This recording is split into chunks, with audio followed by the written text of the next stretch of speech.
teman-teman, ini adalah contoh laporan laba rugi toko plafon 31 Juni 2020. Nah, sebelum kita membuat laba rugi ini, kita harus membuat neraca lajur terlebih dahulu untuk mempermudah kita untuk mengisi laporan laba rugi. Sengaja saya selesaikan terlebih dahulu untuk menyingkat waktu, tapi saya akan menjelaskan satu persatu bagaimana cara mendapatkan laba rugi ini. Nah, mari kita mulai. Yang pertama itu ada penjualan. Kita lihat di neraca lajur. Kita lihat di laba ruginya ya teman-teman. Penjualan. Nah, ini dia. Setelah menemukan, mari kita pindahkan di laporan laba rugi 37 juta. Dan yang kedua yaitu ada potongan penjualan. Kita ambil juga dari neraca lajur. Nah, selanjutnya itu kita cari potongan penjualan.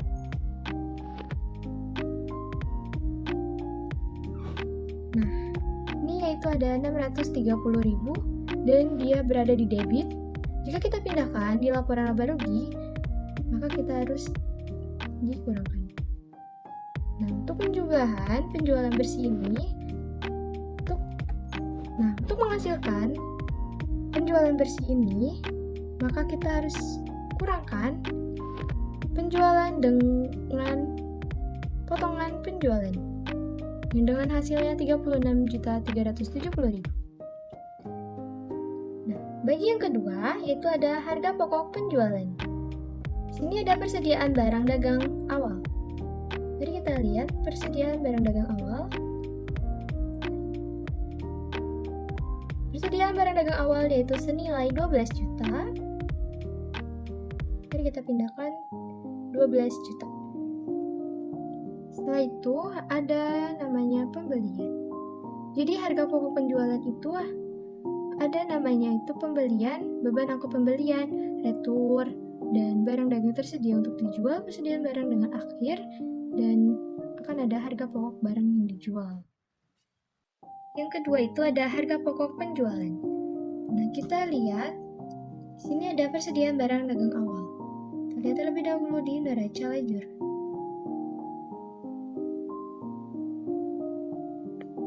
Nah, persediaan barang dagang. Kita lihat yaitu senilai 12 juta. Ini ya teman-teman, yang 12 juta, bukan yang di kolom sini. 15 juta itu bukan ya teman-teman, kita lihatnya di neraca saldo. Selanjutnya kita pindahkan kepada kolom laba rugi nih, 12 juta.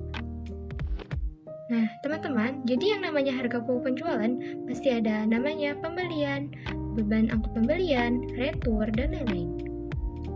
Kita lanjut. Nah, ini ada pembelian. Pembelian kita lihat di neraca lajur. Nah, ini dia pembelian.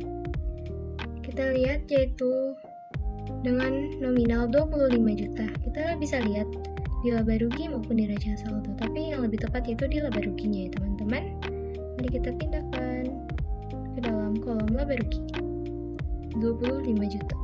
Nah, karena di sini ada beban angkut pembelian, kita pindahkan. Nah, ini teman-teman beban angkut itu dengan nominal 600.000 kita pindahkan di laba rugi. Nah, ini ya. Kita pindahkan di kolom laba rugi.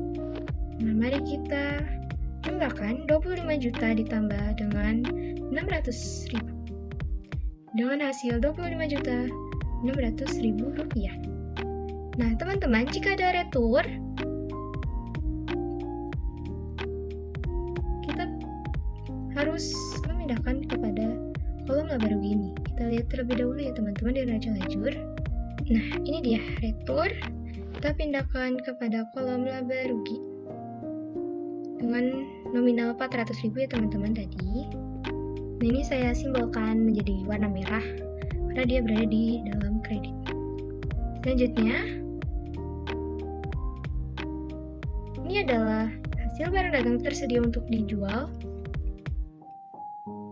Selanjutnya, untuk menghasilkan pembelian bersih, kita kurangkan dari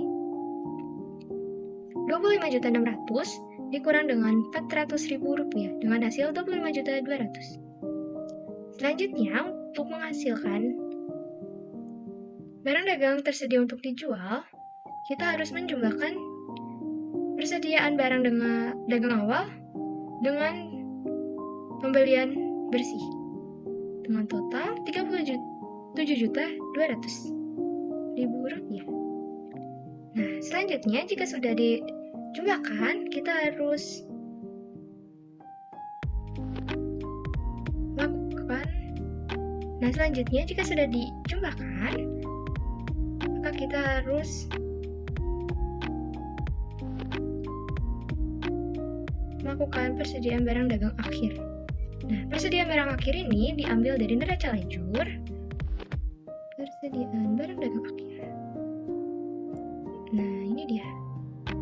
Nah, persediaan barang dagang akhir ini yaitu senilai Rp15 juta. Kita pindahkan pada kolom laba rugi. Ini ya teman-teman, saya simbolkan dengan warna merah. Oke, selanjutnya ini adalah jumlah untuk menghasilkan harga pokok barang dijual. Nah, jumlah itu kita kurangkan Rp37.200.000 dikurang dengan Rp15 juta dengan hasil Rp22.200.000. Teman-teman, untuk menghasilkan laba bruto atas penjualan, kita harus jumlahkan yaitu dengan penjualan bersih dikurang dengan harga pokok barang dijual, yaitu dengan hasilnya yaitu Rp14.170.000. Nah, jadi yang ketiga yaitu ada beban operasional perusahaan.